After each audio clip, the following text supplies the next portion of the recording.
everybody. Good afternoon. This is the most wonderful press conference of the year. I've got a list of who's been naughty and nice to call on, but let me first make a couple of quick points, and then I'll take your questions. Typically, I use this year-end press conference to review how far we've come over the course of the year. Today, understandably, I'm going to talk a little bit about how far we've come over the past 8 years. As I was preparing to take office, the unemployment rate was on its way to 10%. Today it's at 4.6%, the lowest in nearly a decade. We've seen the longest streak of job growth on record, and wages have grown faster over the past few years than at any time in the past 40. When I came into office, 44 million people were uninsured.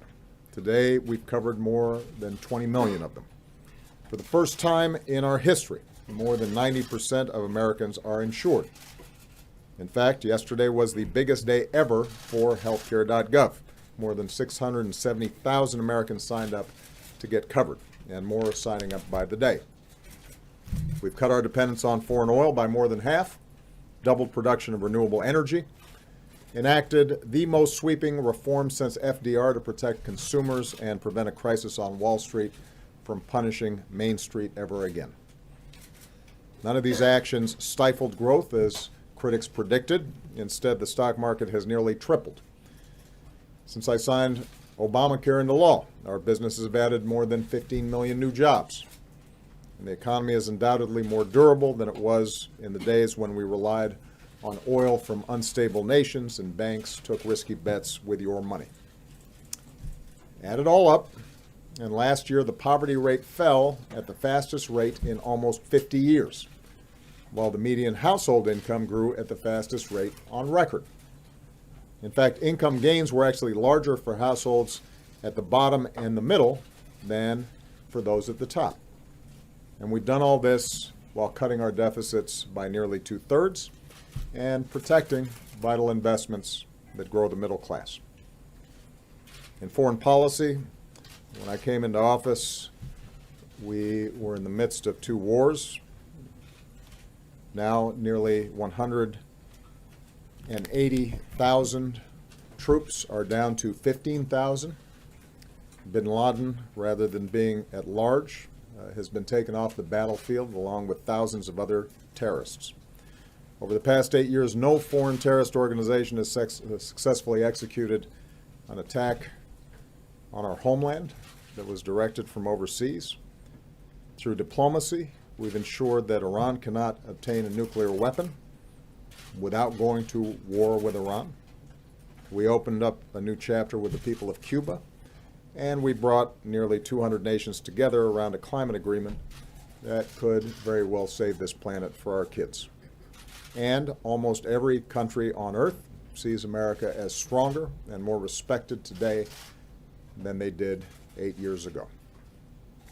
In other words, by so many measures, our country's stronger and more prosperous than it was when we started. It's a situation that I'm proud to leave for my successor. And it's thanks to the American people, for the hard work that you've put in, the sacrifices you made for your families and your communities, the businesses that you started or invested in, the way you looked out for one another. And I could not be prouder to be your president. Of course, to tout this progress doesn't mean that we're not mindful of how much more there is to do. In this season in particular, we're reminded that there are people who are still hungry, people who are still homeless, people who still have trouble paying the bills or finding work after being laid off. There are communities that are still mourning those who have been stolen from us by senseless gun violence, and parents who still are wondering how to protect their kids. And after I leave office, I intend to continue to work with organizations and citizens doing good across the country on these and other pressing issues to build on the progress that we've made. Around the world as well, there are hot spots where disputes have been intractable, conflicts have flared up, and innocent people are suffering as a result. And nowhere is this more terribly true than in the city of Aleppo. For years, we've worked to stop the civil war in Syria and alleviate human suffering. It has been one of the hardest issues that I've faced as president. The world, as we speak, is united in horror at the savage assault by the Syrian regime and its Russian and Iranian allies on the city of Aleppo. We have seen a deliberate strategy of surrounding, besieging, and starving innocent civilians. We've seen relentless targeting of humanitarian workers and medical personnel, entire neighborhoods reduced to rubble and dust. There are continuing reports of civilians being executed, and these are all horrific violations of international law. Responsibility for this brutality lies in one place alone, with the Assad regime and its allies, Russia and Iran, and this blood and these atrocities are on their hands. We all know what needs to happen. There needs to be an impartial international observer force in Aleppo that can help coordinate an orderly evacuation through safe corridors. There has to be full access for humanitarian aid, even as the United States continues to be the world's largest donor of humanitarian aid to the Syrian people. And beyond that, there needs to be a broader ceasefire that can serve as the basis for a political rather than a military solution. That's what the United States is going to continue to push for, both with our partners and through multilateral institutions like the UN.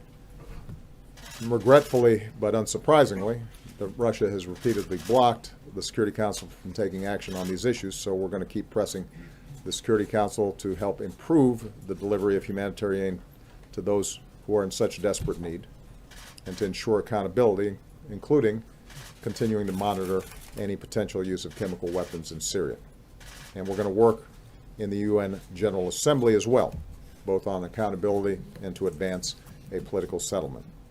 Because it should be clear that although you may achieve tactical victories, over the long term, the Assad regime cannot slaughter its way to legitimacy. That's why we'll continue to press for a transition to a more representative government, and that's why the world must not avert our eyes to the terrible events that are unfolding. The Syrian regime and its Russian and Iranian allies are trying to obfuscate the truth. The world should not be fooled, and the world will not forget. So, even in a season where the incredible blessings that we know as Americans are all around us, even as we enjoy family and friends and are reminded of how lucky we are, we should also be reminded that to be an American involves bearing burdens and meeting obligations to others. American values and American ideals are what will lead the way to a safer and more prosperous 2017, both here and abroad. And by the way, few embody those values and ideals like our brave men and women in uniform and their families. So I just want to close by wishing all of them a very Merry Christmas and a Happy New Year. With that, I will take some questions, and I'm going to start with Josh Lederman of AP. Thank you, Mr. President.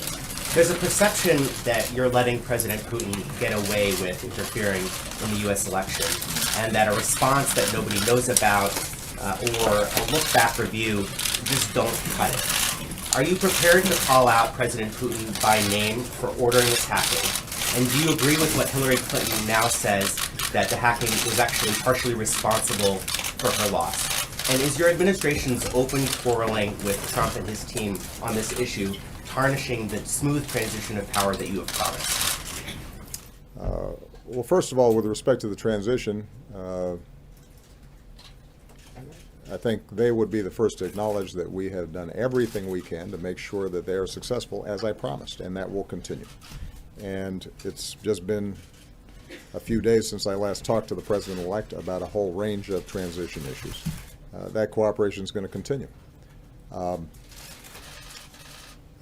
There hasn't been a lot of squabbling. What we've simply said is the facts, which are that based on uniform intelligence assessments, the Russians were responsible for hacking the DNC, and that as a consequence, it is important for us to review all elements of that and make sure that we are preventing that kind of interference through cyber attacks in the future.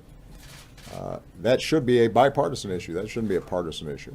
And my hope is that the president-elect is going to similarly be concerned with making sure that we don't have potential foreign influence in our election process. I don't think any American wants that. And that shouldn't be a source of an argument. I think that part of the challenge is that it gets caught up in the carryover from election season. And I think it is very important for us to distinguish between the politics of the election and the need for us as a country, both from a national security perspective, but also in terms of the integrity of our election system and our democracy, to make sure that we don't create a political football here. Now, with respect to how this thing unfolded last year, let's just go through the facts pretty quickly. At the beginning of the summer, we're alerted to the possibility that the DNC has been hacked. And I immediately order law enforcement as well as our intelligence teams to find out everything about it, investigate it thoroughly, to brief the potential victims of this hacking, to brief on a bipartisan basis the leaders of both the House and the Senate and the relevant intelligence committees. And once we had clarity and certainty around what in fact had happened, we publicly announced that, in fact, Russia had hacked into the DNC. And at that time, we did not attribute motives or any interpretations of why they had done so. We didn't discuss what the effects of it might be. We simply let people know, the public know, just as we had let members of Congress know, that this had happened. And as a consequence, all of you wrote a lot of stories about both what had happened and then you interpreted why that might have happened and what effect it was going to have on the election outcomes. We did not. And the reason we did not was because in this hyper-partisan atmosphere, at a time when my primary concern was making sure that the integrity of the election process was not in any way damaged, at a time when anything that was said by me or anybody in the White House would immediately be seen through a partisan lens, I wanted to make sure that everybody understood we were playing this thing straight, that we weren't trying to advantage one side or another, but what we were trying to do is let people know that this had taken place. And so if you started seeing effects on the election, if you were trying to measure why this was happening and how you should consume the information that was being leaked, that you might want to take this into account. And that's exactly how we should have handled it. Imagine if we had done the opposite. It would have become immediately just one more political scrum. And part of the goal here was to make sure that we did not do the work of the leakers for them by raising more and more questions about the integrity of the election right before the election was taking place. At a time, by the way, when the president-elect himself was raising questions about the integrity of the election. And finally, I think it's worth pointing out that the information was already out. It was in the hands of WikiLeaks. So that was going to come out no matter what. What I was concerned about in particular was making sure that that wasn't compounded by potential hacking that could hamper vote counting, affect the actual election process itself. And so in early September, when I saw President Putin in China, I felt that the most effective way to ensure that that didn't happen was to talk to him directly and tell him to cut it out, and there were going to be some serious consequences if he didn't. And in fact, we did not see further tampering of the election process, but the leaks through WikiLeaks had already occurred. So when I look back in terms of how we handled it, I think we handled it the way it should have been handled. We allowed law enforcement and the intelligence community to do its job without political influence. We briefed all relevant parties involved in terms of what was taking place. When we had a consensus around what had happened, we announced it, not through the White House, not through me, but rather through the intelligence communities that had actually carried out these investigations. And then we allowed you and the American public to make an assessment as to how to weigh that going into the election. And the truth is that there was nobody here who didn't have some sense of what kind of effect it might have.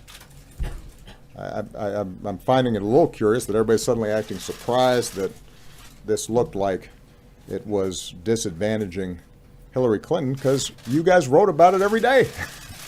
Every single leak. About every little juicy tidbit of political gossip,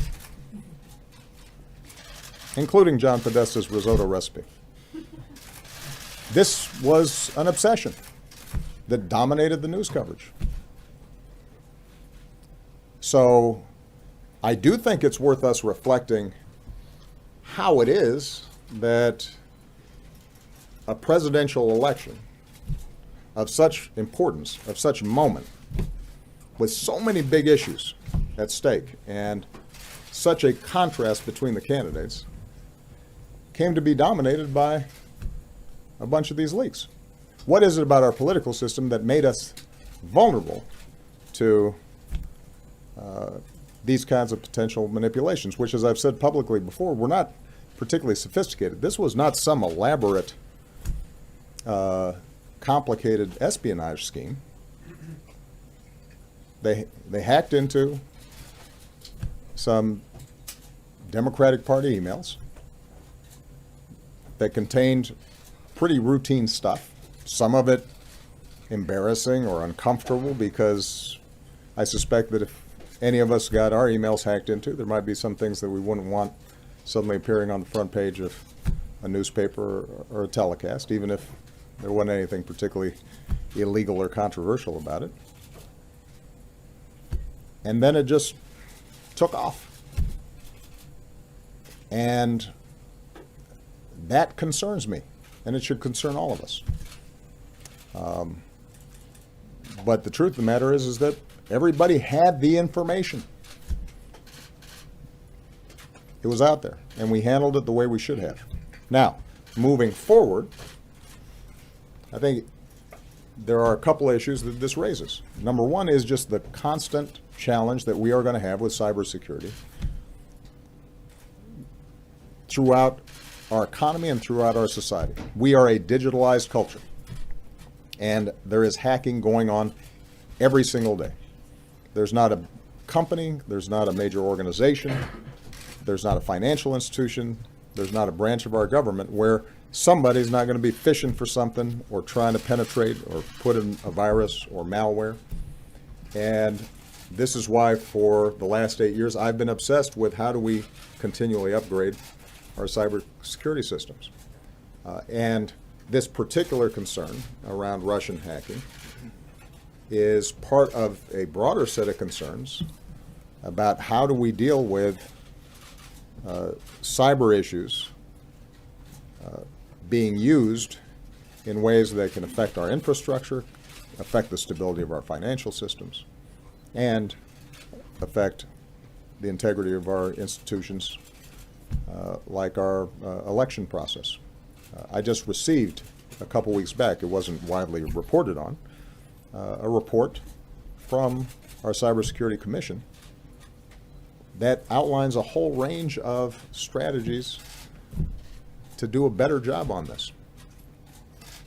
But it's difficult because it's not all housed.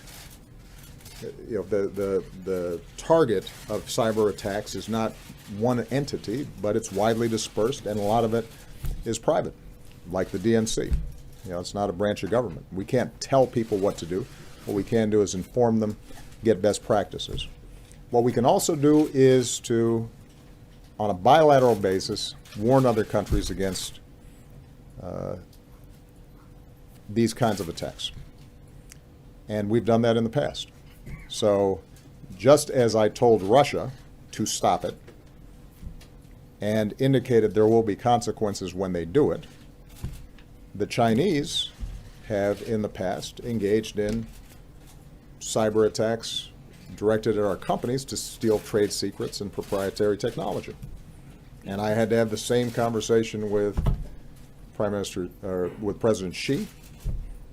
And what we've seen is some evidence that they have reduced, but not completely eliminated, these activities, partly because they can use cutouts. One of the problems with the internet and cyber issues is that there's not always a return address, and by the time you catch up to it, attributing what happened to a particular government can be difficult, not always provable in court, even though our intelligence communities can make an assessment. What we've also tried to do is to start creating some international norms about this to prevent some sort of cyber arms race, because we obviously have offensive capabilities as well as defensive capabilities. And my approach is not a situation in which everybody's worse off because folks are constantly attacking each other back and forth, but putting some guardrails around the behavior of nation states, including our adversaries, just so that they understand that whatever they do to us, we can potentially do to them. We do have some special challenges because oftentimes our economy is more digitalized, it is more vulnerable, partly because we're a wealthier nation and we're more wired than some of these other countries. And we have a more open society and engage in less control and censorship over what happens over the internet, which is also part of what makes us special. Last point, and the reason I'm going on here is because I know that you guys have a lot of questions about this, and I haven't addressed all of you directly about it. With respect to response, my principal goal leading up to the election was making sure that the election itself went off without a hitch, that it was not tarnished, and that it did not feed any sense in the public that somehow tampering had taken place with the actual process of voting. And we accomplished that. That does not mean that we are not going to respond. It simply meant that we had a set of priorities leading up to the election that were of the utmost importance.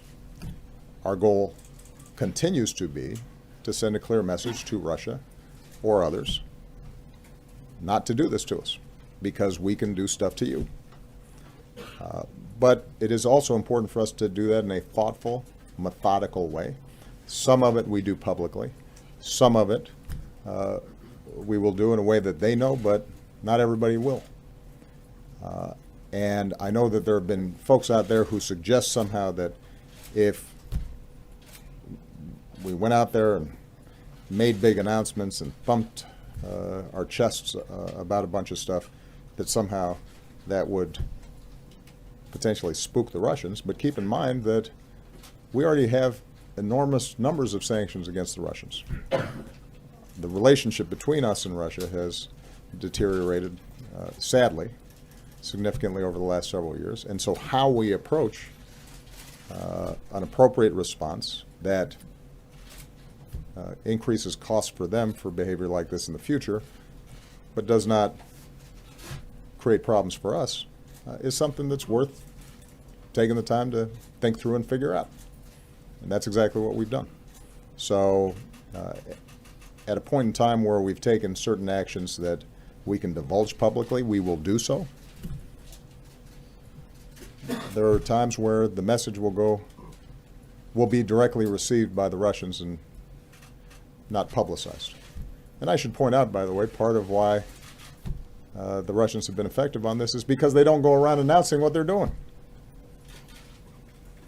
It's not like Putin's going around the world publicly saying, look what we did, wasn't that clever. He denies it. So the idea that somehow public shaming is going to be effective, I think doesn't read the thought process in Russia very well. Okay? Did Clinton lose because of the hacking? I'm going to let all the political pundits in this town have a long discussion about what happened in the election. It was a fascinating election, so I'm sure there are going to be a lot of books written about it. I've said what I think is important for the Democratic Party going forward, rather than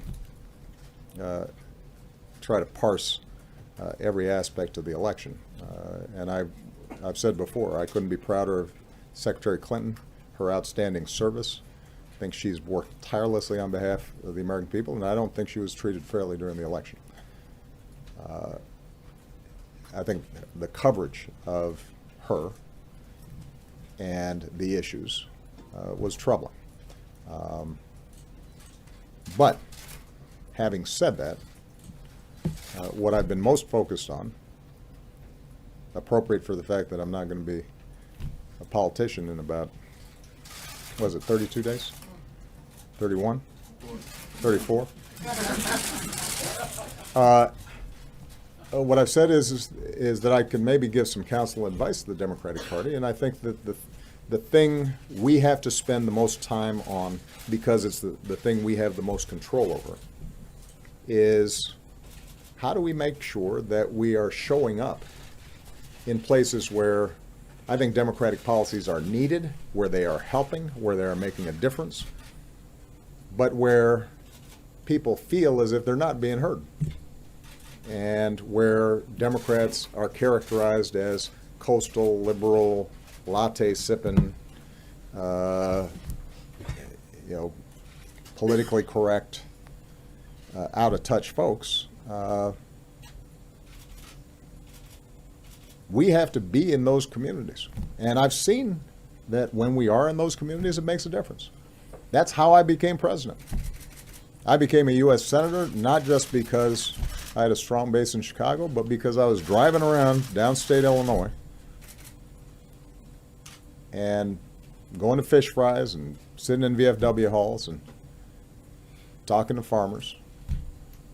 And I didn't win every one of their votes, but they got a sense of what I was talking about, what I cared about, that I was for working people, that I was for the middle class, that the reason I was interested in strengthening unions and raising the minimum wage and rebuilding our infrastructure and making sure that parents had decent child care and family leave was because my own family's history wasn't that different from theirs, even if I looked a little bit different. Same thing in Iowa. And so the question is, how do we rebuild that party as a whole so that there's not a county in any state, I don't care how red, where we don't have a presence and we're not making the argument, because I think we have the better argument. But that requires a lot of work. It's been something that I've been able to do successfully in my own campaigns. It is not something I've been able to transfer to candidates in midterms and sort of build a sustaining organization around. That's something that I would have liked to have done more of, but it's kind of hard to do when you're also dealing with a whole bunch of issues here in the White House.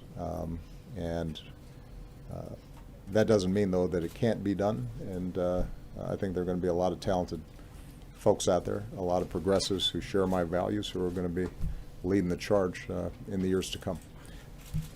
Michelle Kosinski of CNN. Thank you. So this week we heard Hillary Clinton talk about how she thinks that the FBI director's most recent announcement made a difference in the outcome of the election. And we also just heard in an op-ed her campaign chairman talk about something being deeply broken within the FBI.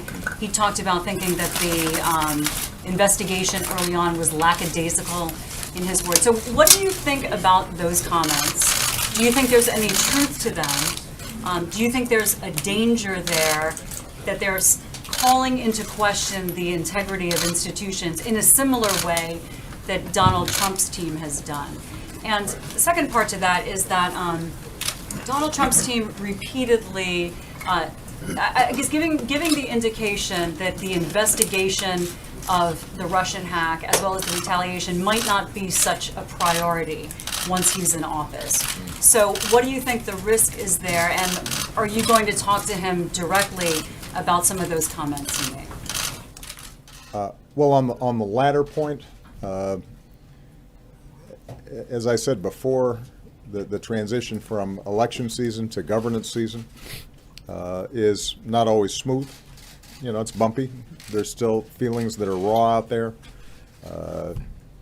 There are people who are still thinking about how things unfolded, and I get all that.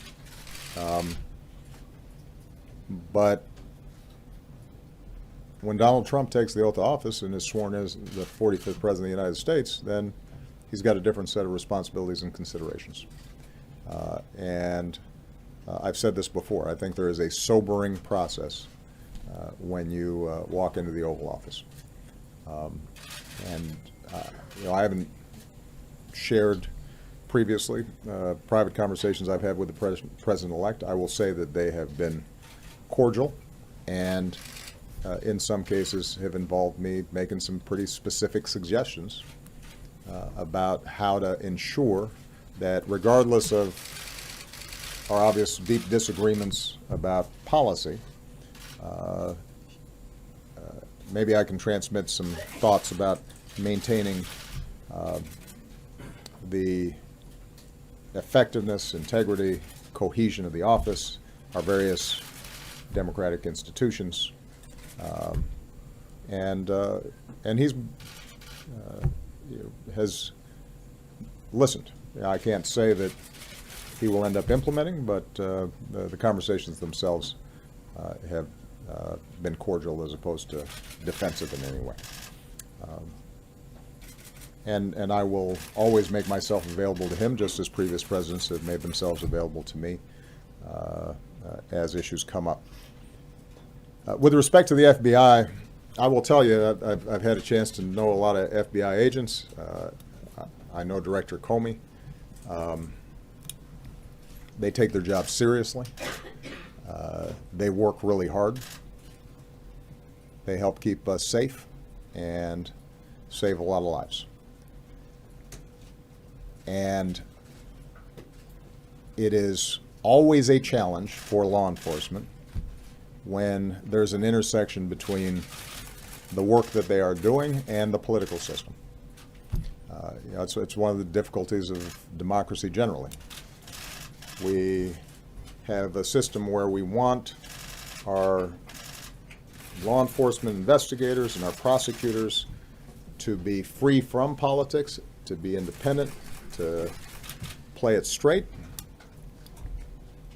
But sometimes that involves investigations that touch on politics, and particularly in this hyper-partisan environment that we've been in, everything is suspect. Everything you do one way or the other. One thing that I have done is to be pretty scrupulous about not wading into investigation decisions or prosecution decisions or decisions not to prosecute. I have tried to be really strict in my own behavior about preserving the independence of law enforcement, free from my own judgments and political assessments in some cases. And I don't know why I would stop now. Mike Dorney of Bloomberg. There you go. Thank you, Mr. President. On Aleppo, your views that what happens there is the responsibility of the Russian government, the Iranian government, the Assad regime, and pretty well aired. But do you, as President of the United States, leader of the free world, feel any personal moral responsibility now at the end of your presidency for the carnage that we're all watching in Aleppo, which I'm sure disturbs you, which you said disturbs you? Secondly, also on Aleppo, you've again made clear your practical disagreements with the idea of safe zones. And President-elect Trump has throughout his campaign, and he said again last night, that he wants to create safe zones in Syria. Do you feel like in this transition you need to help him toward implementing that, or is that not something that you should be doing? Mike, I always feel responsible. I felt responsible when kids were being shot by snipers. I felt responsible when millions of people had been displaced. I feel responsible for murder and slaughter that's taken place in South Sudan that's not being reported on, partly because there's not as much social media being generated from there. There are places around the world where horrible things are happening, and because of my office, because I'm President of the United States, I feel responsible. I ask myself every single day, is there something I could do that would save lives and make a difference and spare some child who doesn't deserve to suffer? So that's a starting point. There's not a moment during the course of this presidency where I haven't felt some responsibility. That's true, by the way, for our own country. When I came into office and people were losing their jobs and losing their homes and losing their pensions, I felt responsible. And I would go home at night and I would ask myself, was there something better that I could do or smarter that I could be that would make a difference in their lives, that would relieve their suffering and relieve their hardship? So with respect to Syria, what I have consistently done is taken the best course that I can to try to end the civil war, while having also to take into account the long-term national security interests of the United States. And throughout this process, based on hours of meetings, if you tallied it up, days or weeks of meetings, where we went through every option in painful detail with maps, and we had our military, and we had our aid agencies, and we had our diplomatic teams, and sometimes we'd bring in outsiders who were critics of ours. Whenever we went through it, the challenge was that short of putting large numbers of U.S. troops on the ground, uninvited, without any international law mandate, without sufficient support from Congress, at a time when we still had troops in Afghanistan and we still had troops in Iraq, and we had just gone through over a decade of war and spent trillions of dollars, and when the opposition on the ground was not cohesive enough to necessarily govern a country, and you had a military superpower in Russia prepared to do whatever it took to keep its client state involved, and you had a regional military power in Iran that saw their own vital strategic interests at stake and were willing to send in as many of their people or proxies to support the regime. that in that circumstance, unless we were all in and willing to take over Syria, we were going to have problems. And that everything else was tempting because we wanted to do something and it sounded like the right thing to do, but it was going to be impossible to do this on the cheap.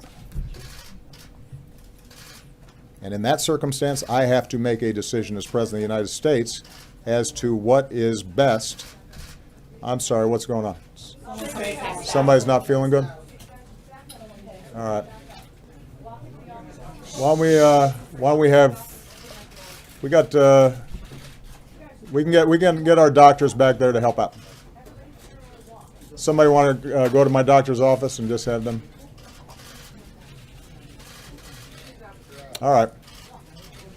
Where was I? So, we couldn't do it on the cheap. Now, it may be. We need to get a doctor in here, I think. Can that be arranged?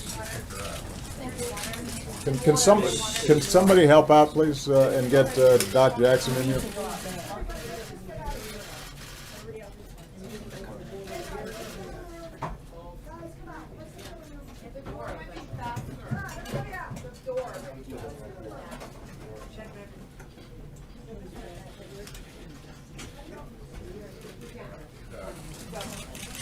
Somebody grabbing our doctor? Thank you, Mr. President, for stopping. Of course. In the meantime, just give her a little room. The doctor will be here in a second.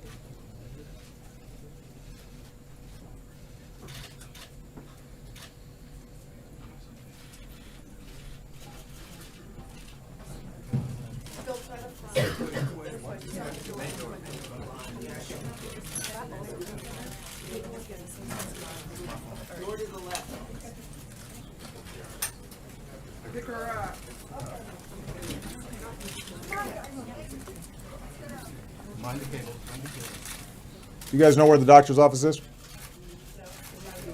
'Cause just go through the palm doors. It's right next to the map room. There he is. All right, there's Doc Jackson. He's all right. Okay. Doctor's in the house. You're saying it's nothing to do on the cheap. So,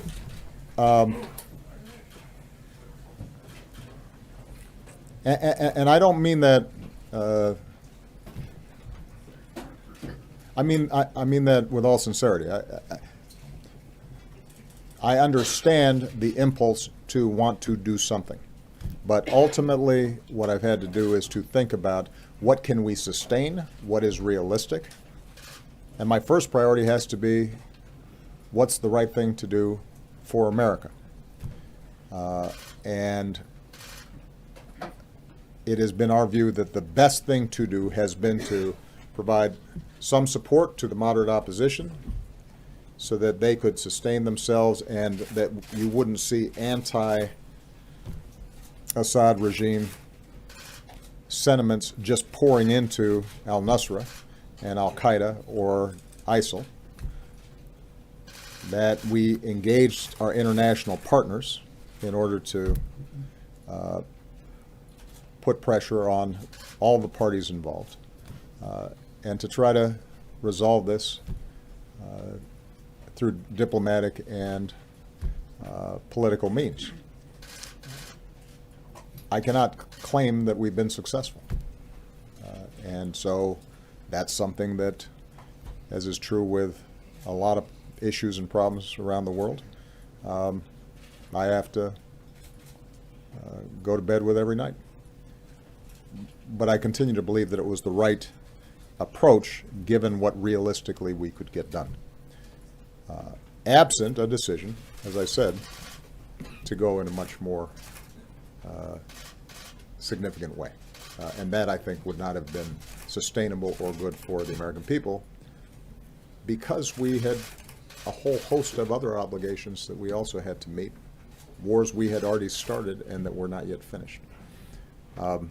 With respect to The issue of safe zones.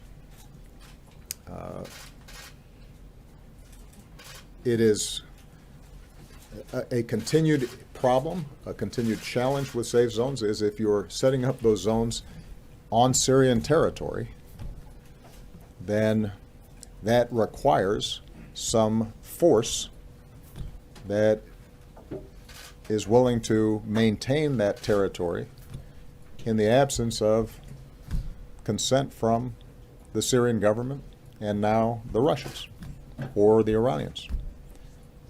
So it may be that with Aleppo's tragic situation unfolding, that in the short term, if we can get more of the tens of thousands who are still trapped there out,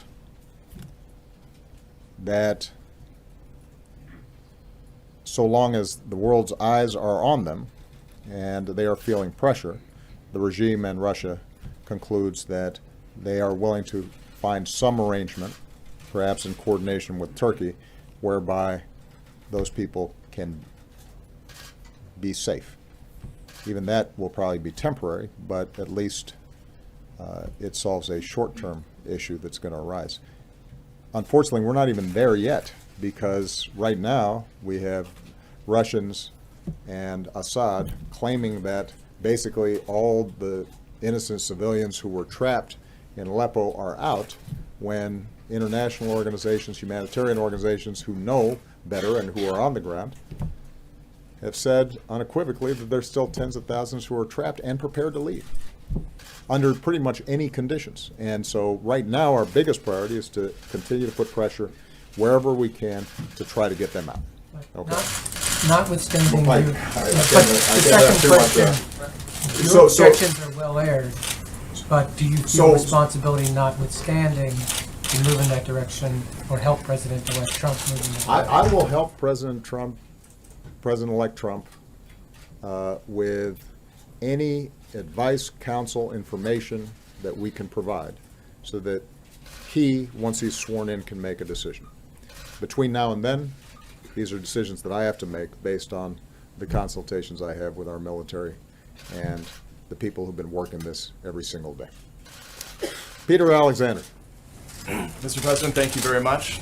Can you, given all the intelligence that we have now heard, assure the public that this was, once and for all, a free and fair election?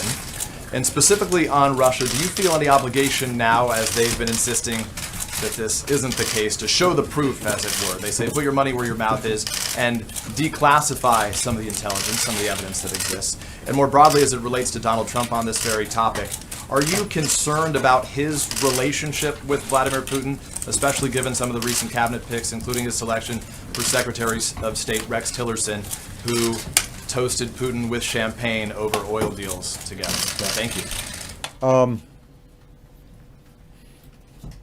I may be getting older because these multi-part questions, I started losing track. I can assure the public that there was not the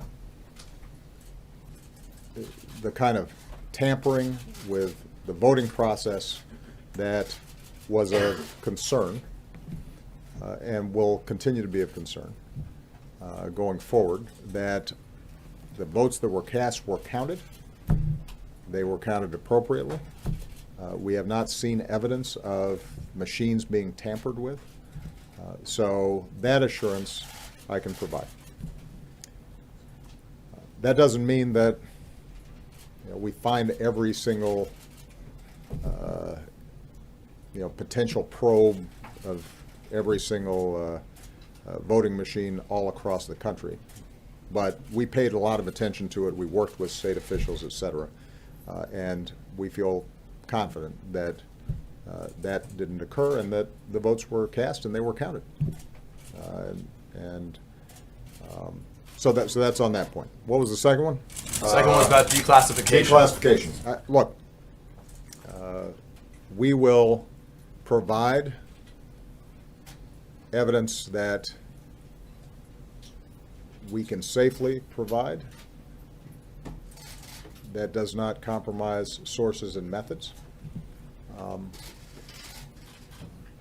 But I'll be honest with you, when you're talking about cybersecurity, a lot of it is classified, and we're not going to provide it because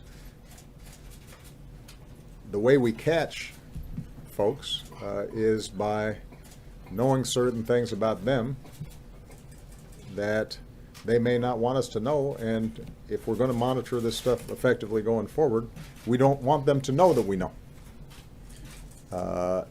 So this is one of those situations where unless the American people genuinely think that the professionals in the CIA, the FBI, our entire intelligence infrastructure, many of whom, by the way, served in previous administrations and who are Republicans, are less trustworthy than the Russians, then people should pay attention to what our intelligence agencies say. This is part of what I meant when I said that we've got to think about what's happening to our political culture here. The Russians can't change us or significantly weaken us. They are a smaller country. They are a weaker country. Their economy doesn't produce anything that anybody wants to buy except oil and gas and arms. They don't innovate. But they can impact us if we lose track of who we are. They can impact us if we abandon our values.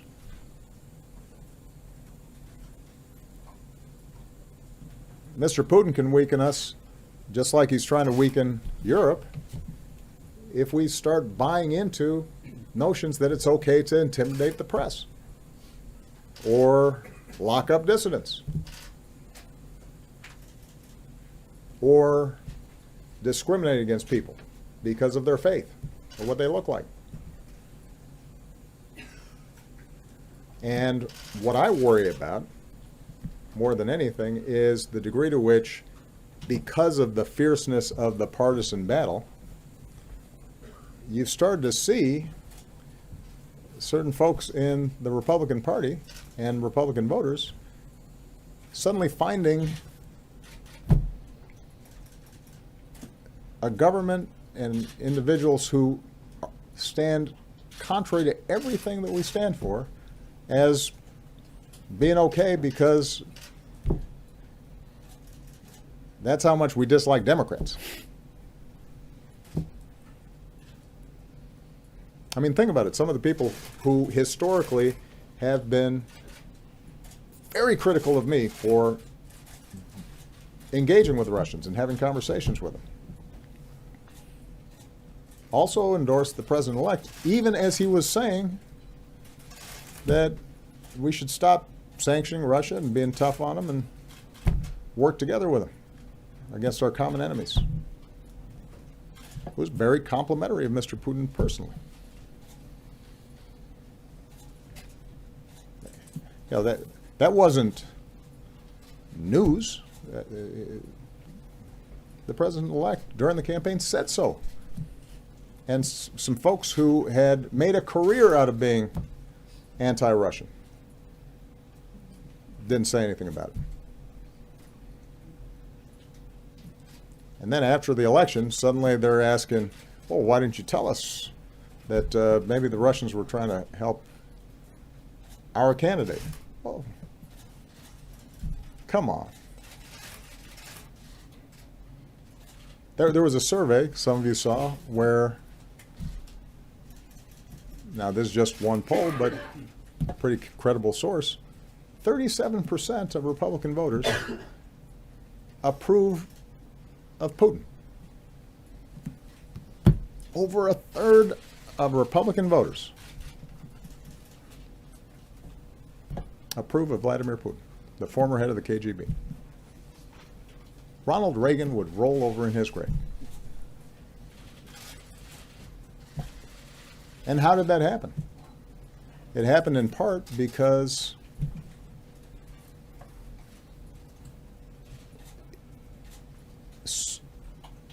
for too long, everything that happens in this town, everything that's said, is seen through the lens of, does this help or hurt us relative to Democrats or relative to President Obama?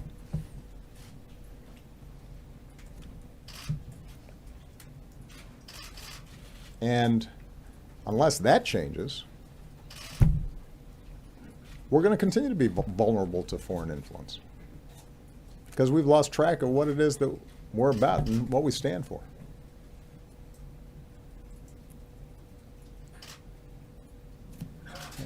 With respect to the President-elect's appointments, it is his prerogative, as I've always said, for him to appoint who he thinks can best carry out his foreign policy or his domestic policy. It is up to the Senate to advise and consent. There will be plenty of time for members of the Senate to go through the record of all his appointees and determine whether or not they're appropriate for the job. Martha Raddatz. Mr. President, I want to talk about Vladimir Putin again. Just to be clear, do you believe Vladimir Putin himself authorized the hack, and do you believe he authorized that to help Donald Trump? And on the intelligence, one of the things Donald Trump cites is Saddam Hussein and the weapons of mass destruction, and that they were never found. Can you say unequivocally that this was not China, that this was not a 400-pound guy sitting on his bed, as Donald Trump says? And do these types of tweets and kinds of statements from Donald Trump embolden the Russians?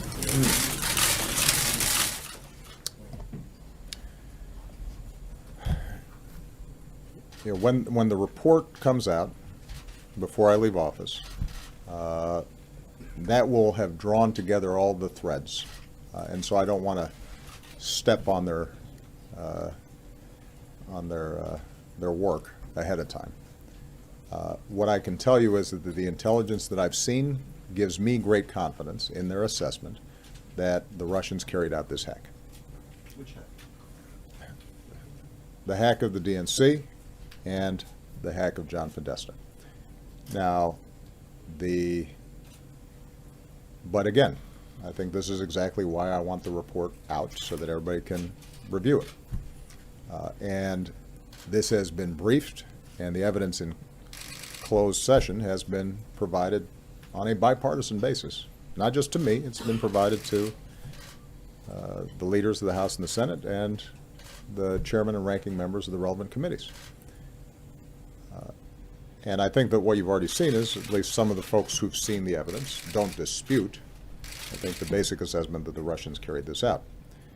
But specifically, would you not say Well, that? Martha, I think what I want to make sure of is that I give the intelligence community the chance to gather all the information, but I'd make a larger point, which is not much happens in Russia without Vladimir Putin.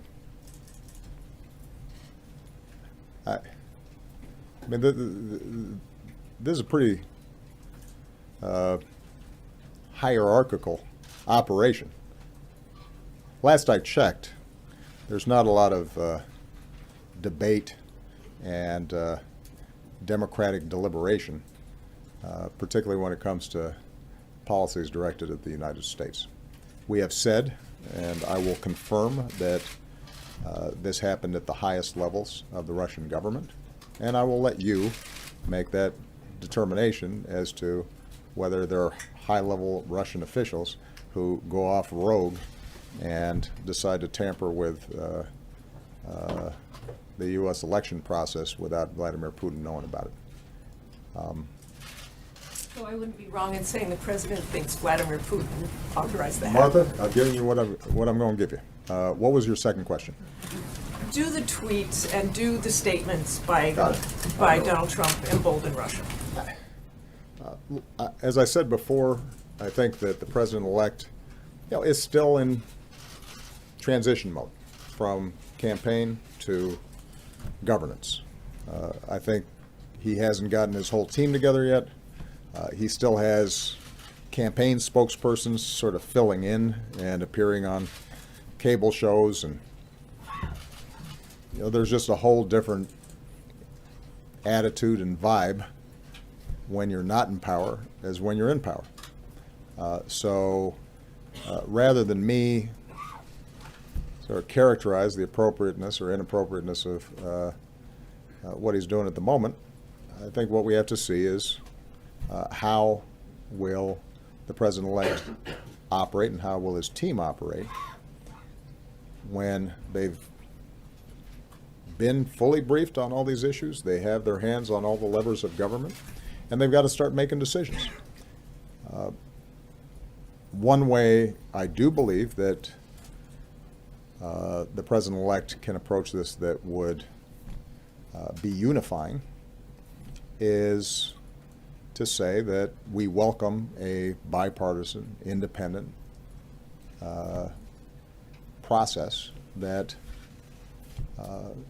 gives the American people an assurance not only that votes are counted properly, that the elections are fair and free, but that we have learned lessons about how internet propaganda from foreign countries can be released into the political bloodstream, and that we've got strategies to deal with it for the future. The more this can be nonpartisan, the better served the American people are going to be, which is why I made the point earlier. And I'm going to keep on repeating this point. Our vulnerability to Russia or any other foreign power is directly related to how divided, partisan, dysfunctional our political process is. That's the thing that makes us vulnerable. If fake news that's being released by some foreign government is almost identical to reports that are being issued through partisan news venues, then it's not surprising that that foreign propaganda will have a greater effect, because it doesn't seem that far-fetched compared to some of the other stuff that folks are hearing from domestic propagandists. To the extent that our political dialogue is such where everything's under suspicion, everybody's corrupt, and everybody is doing things for partisan reasons, and all of our institutions are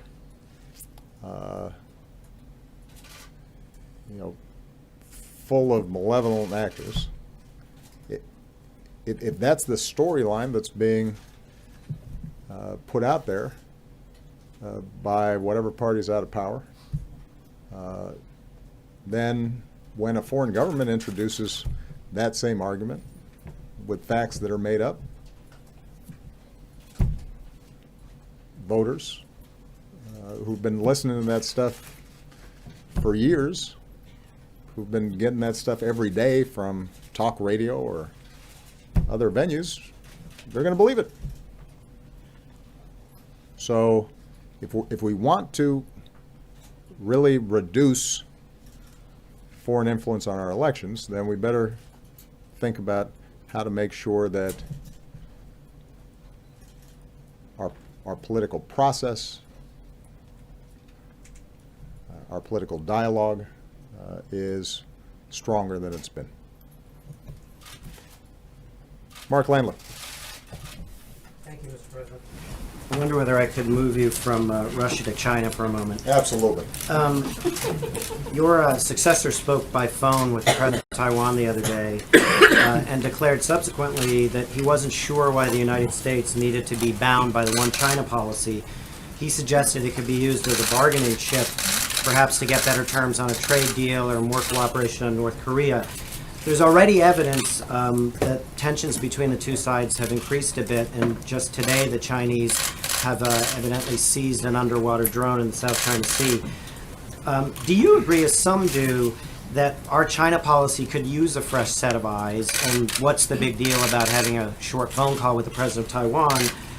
Or do you worry that these types of unorthodox approaches are setting us on a collision course with perhaps our biggest geopolitical adversaries? That's a great question. I'm somewhere in between. I think all of our foreign policy should be subject to fresh eyes. I think I've said this before, I am very proud of the work I've done. I think I'm a better president now than when I started. But, you know, if you're here for 8 years in the bubble, you start seeing things a certain way, and you benefit from the democracy benefits, America benefits from some new perspectives. And I think it should be not just the prerogative, but the obligation of a new president to examine everything that's been done and see what makes sense and what doesn't. That's what I did when I came in, and I'm assuming any new president's going to undertake those same exercises. And given the importance of the relationship between the United States and China, given how much is at stake in terms of the world economy, national security, our presence in the Asia Pacific, China's increasing role in international affairs, there's probably no bilateral relationship that carries more significance, and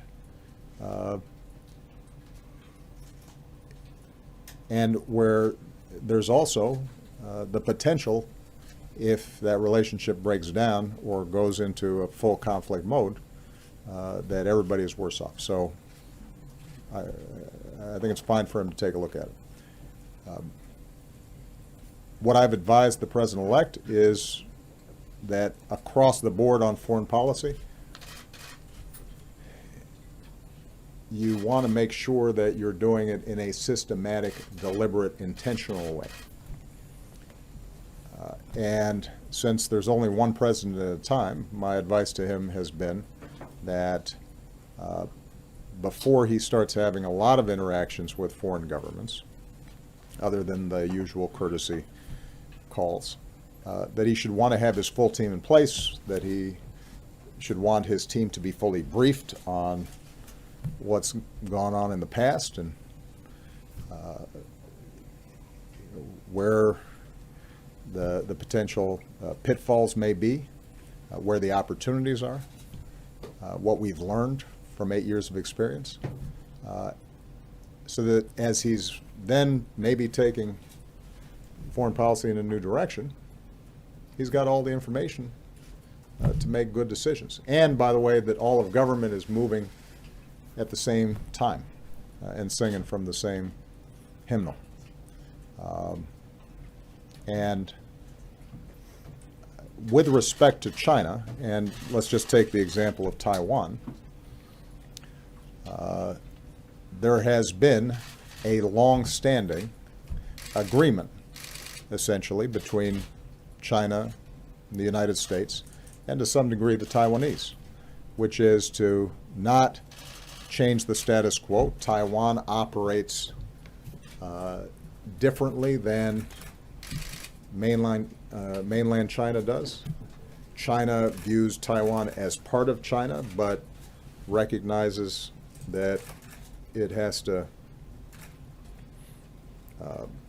approach Taiwan as an entity that has its own ways of doing things.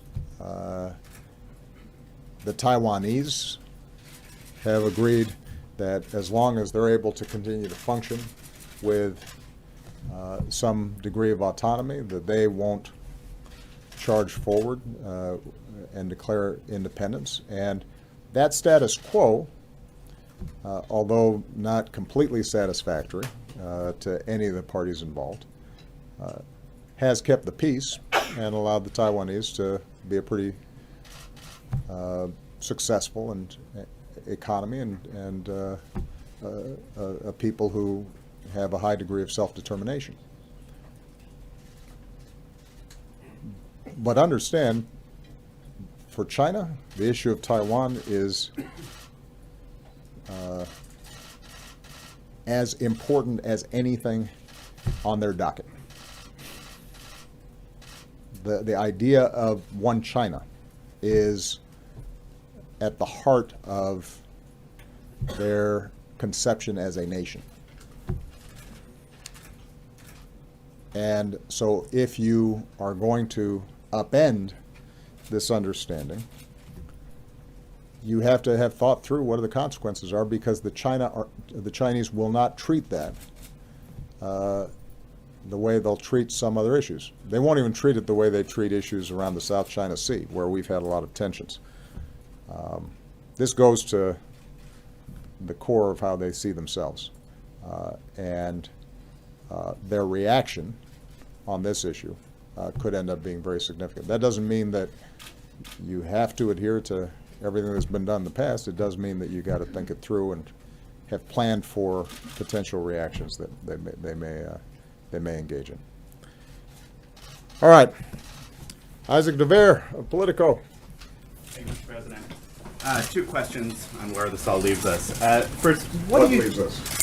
Where my presidency leaves us? The election. It leaves us in a really good spot. Wow. If we make some good decisions going forward. Well, what do you say to the electors who are going to meet on Monday and are thinking of changing their votes? Do you think that they should be given an intelligence briefing about the Russian activity, or should they bear in mind everything you've said and is that already? Should votes be bound by the state votes as they've gone? And long term, do you think that there is a need for electoral college reform that would tie to the popular vote? Okay. It sounded like two, but that was all one. You know the way this goes already. I love how these are. I've got two questions. Each one has 4 parts. On the Democratic Party, your labor secretary is running for to be the chair of the Democratic National Committee. Is the vision that you've seen him putting forward what you think the party needs to be focused on? And what do you say to some of the complaints that say the future of the Democratic Party shouldn't be a continuation of some of your political approach?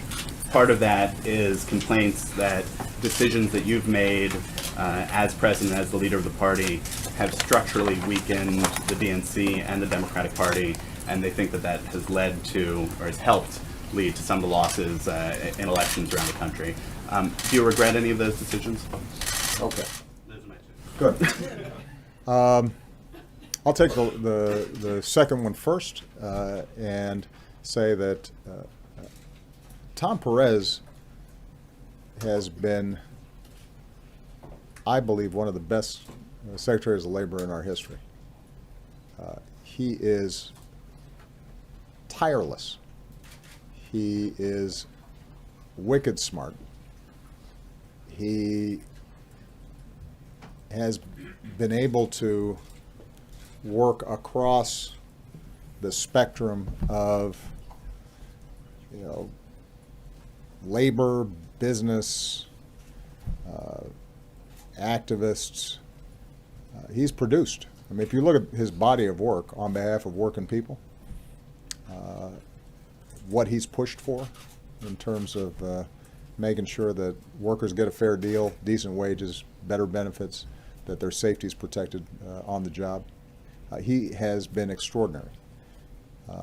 Now, others who have declared are also my friends and are fine people as well. And the great thing is I don't have a vote in this.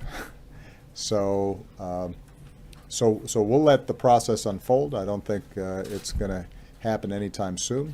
I described to you earlier what I think needs to happen, which is that the Democratic Party, whether that's entirely through the DNC or through a rebuilding of state parties or some other arrangement, has to work at the grassroots level, has to be present in all 50 states, has to have a presence in counties, has to think about message and how are we speaking directly to voters, I will say this, I'm not going to engage in too much punditry, but that I could not be prouder of the coalition that I put together in my each of my campaigns, because it was inclusive and it drew in people who normally weren't interested in politics and didn't participate. But I'd like to think, I think I can show, that in those elections, I always cast a broad net. I always said, first and foremost, we're Americans, that we have a common creed, that there's more that we share than divides us, and I want to talk to everybody and get a chance to get everybody's vote. I still believe what I said in 2004, which is this red state blue thing is a construct. Now, it is a construct that's gotten more and more powerful for a whole lot of reasons, from gerrymandering to big money to the way that the media is splintered, and so people are just watching what reinforces their existing biases as opposed to having to listen to different points of view. So there are all kinds of reasons for it. But outside of the realm of electoral politics, I still see people the way I saw them when I made that speech, full of contradictions, and there are some regional differences, but basically folks care about their families, they care about having meaningful work, they care about making sure their kids have more opportunity than they did. They want to be safe, they want to feel like things are fair. And whoever leads the DNC and any candidate with the Democratic brand going forward, I want them to feel as if they can reach out and find that common ground and speak to all of America. And that requires some organization. And you're right that, and I said this in my earlier remarks, that what I was able to do during my campaigns, I wasn't able to do during midterms. It's not that we didn't put in time and effort into it. I spent time and effort into it. But the coalition I put together didn't always turn out to be transferable. And the challenge is that some of that just has to do with the fact that when you're in the party in power and people are going through hard times like they were in 2010, they're going to punish to some degree the president's party, regardless of what organizational work is done. Some of it has to do with just some deep-standing traditional challenges for Democrats, like during off-year elections, the electorate's older, and we do better with a younger electorate. But we know those things are true. We just I didn't crack the code on that. And if other people have ideas about how to do that even better, I'm all for it. With respect to the electors, I'm not going to wade into that issue because, again, it's the American people's job, and now the elector's job, to decide my successor. It is not my job to decide my successor. I've provided people with a lot of information about what happened during the course of the election, but more importantly, the candidates themselves, I think, talked about their beliefs and their vision for America. The president-elect, I think, has been very explicit about what he cares about and what he believes in.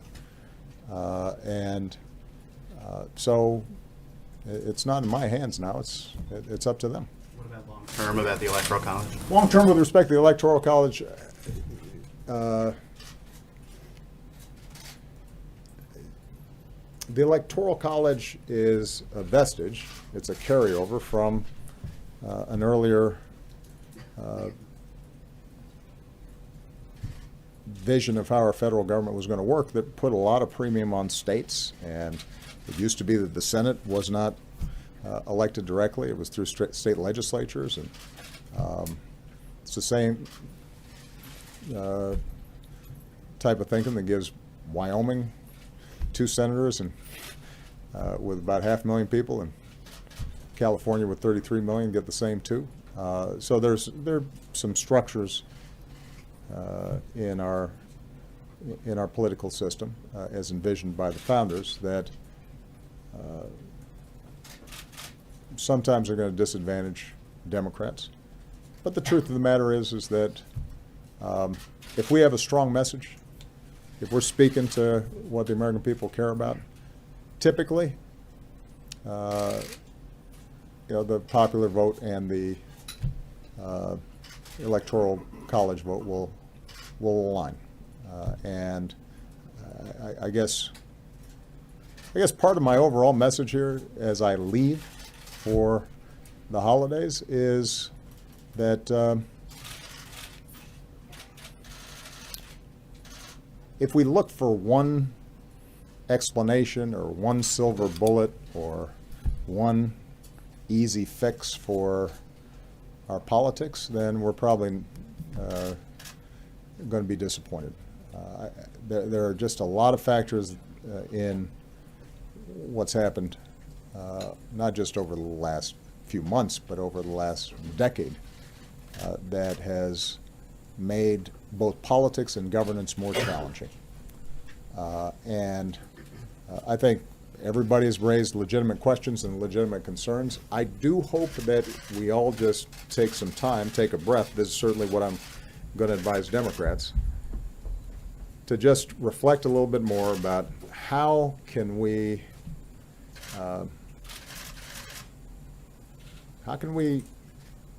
get to a place where people are focused on working together based on at least some common set of facts. How can we have a conversation about policy that doesn't demonize each other? How can we channel what I think is the basic decency and goodness of the American people so that it reflects itself in our politics, as opposed to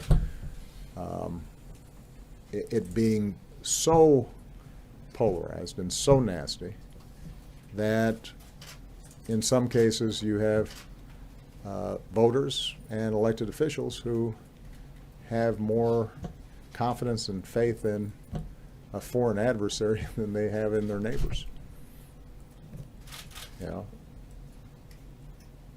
And those go to some bigger issues. How is it that we have some voters or some elected officials who think that Michelle Obama's healthy eating initiative and school nutrition program is a greater threat to democracy than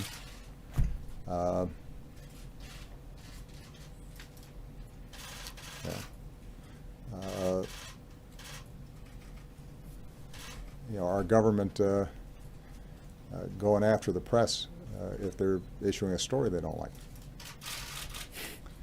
Right? I mean, that's an issue that I think we've got to wrestle with, and we will. People have asked me how you feel after the election and so forth, and I say, well, look, this is a clarifying moment. It's a useful reminder that voting counts, politics counts. What the president-elect is going to be doing is going to be very different than what I was doing, and I think people will be able to compare and contrast and make judgments about what worked for the American people. And I hope that, building off the progress we've made, that what the president-elect is proposing works. What I can say with confidence is that what we've done works. That I can prove. I can show you where we were in 2008, and I can show you where we are now. And you can't argue that we're not better off. We are.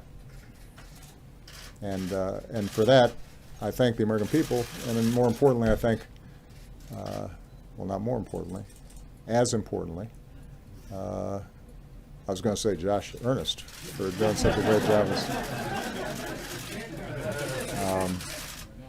Now, for that, I thank the American people. I thank the men and women in uniform who serve. I haven't gotten to the point yet where I've been overly sentimental. I will tell you, when I was doing my last Christmas party photo line, many of you have participated in these. They're pretty long. Right at the end of the line, the President's Marine Corps band comes in, those who've been performing, and I take a picture with them. And it was the last time that I was going to take a picture with my Marine Corps band after an event. And I got a little choked up. Now I was in front of Marines, so I had to tamp it down. But it was just one small example of all the people who have contributed to our success. I'm responsible for where we've screwed up. The successes are widely shared with all the amazing people who've been part of this administration. Okay? Thank you, everybody. Mele Kalikimaka. Was this your last news conference, sir? Oh, I don't know. I'll have to reflect on it. I enjoyed it. Who knows? Thank you, sir.